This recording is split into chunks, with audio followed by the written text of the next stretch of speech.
د مسجد نبوي چې کوم دربانو چې هغه به د مسجد نبوي دروازه بندوله هغه وی یو ورځ گورنر صاحب وغوښتم د مدینې شریفې وی چې لاړم وی ما ته وی چې دروازه 100 بجې بندې مې په دې بجې خلک ټولو باسې او ښه د شپې 12 بجې یا 2 بجې یا 1 بجه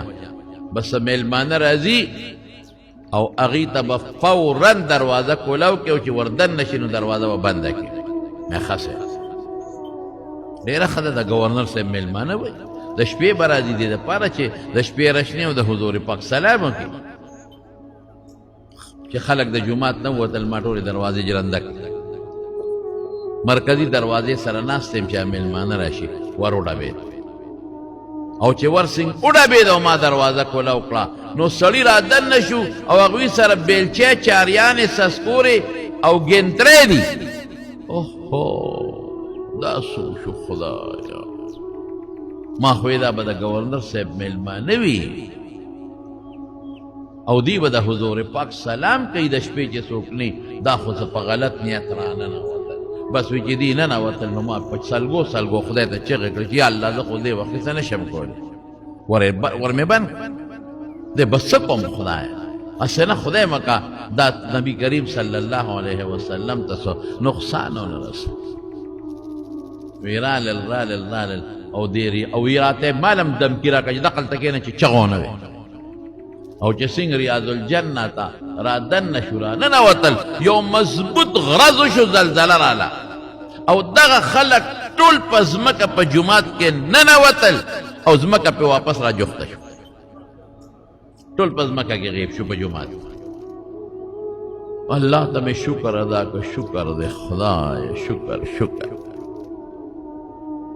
خدای ته جاړم او شکریا ادا کوم چې خدای تا د خپل مبارک پیغمبر سونه حفاظت کې سونه حفاظت ته ولو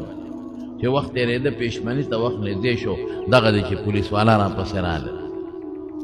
وی ګورنر صاحب دې غواړي هغوی جومات کې چکر ولګو څوک نو وی څوک میلمانه راغلي وو که نو راغلي ما وی راغلي وو خو دلته خدای غیب کړل بس په خولې لاس کېنه ګورنر صاحب نه لاړم ګورنر صاحب ما ته وی څو میلمانه راغلي وو ما وی او صاحب څه ټیم پلان کې څه شو ما ورته قصه وکړه وی چې په خولې به لاس کړې چاته به نه وی ما چې صاحب راشه چې هغه ځای راته وښیمه چې کوم ځای ځمکه شلېدلې د دوی پکې رانوتې دي د هغې د جامو د پرتوګونو پلیسکي هغه ټوکړې بار پاتې دي ښکاري دام د فرانس انګریزانو او د مدینې گورنر له پیسې ورکړې وې د چا په سر آها نن سبا خلک پیسې ورکوي خلکو له ملا ملکا اجرت پیسې ورکوي خان ملکا پیسې ورکوي پلانکې راله ملکا ماشاءالله او دې سپېره د رسول الله په سر پیسې اخیستې انګریزانو د دوالو جهانو د مبارک سردار په سر پیسې اخلي د هغه د بېعزتۍ په خیال او په دې نیت راغلي چې موږ به حضور پاک د قبر نه وباسو یو بس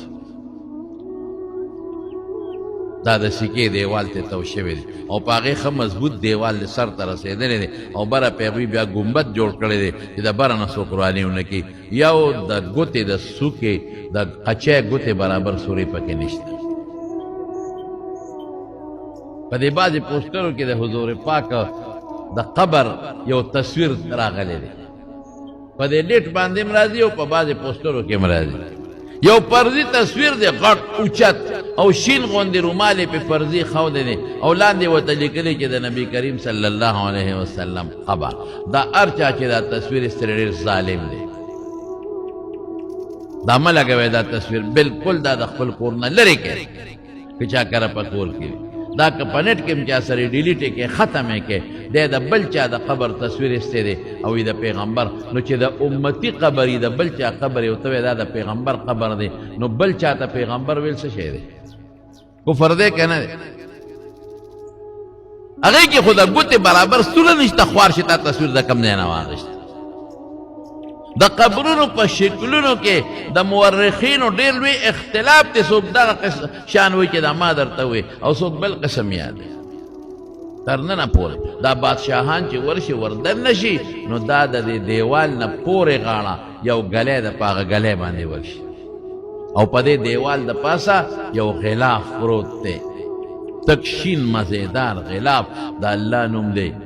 او داسې نور څه کلمات لا اله الا الله پې لیکلی دی. مالم چا د هغې یو ټوکړه مبارکه راکړې ده ما سره پرته،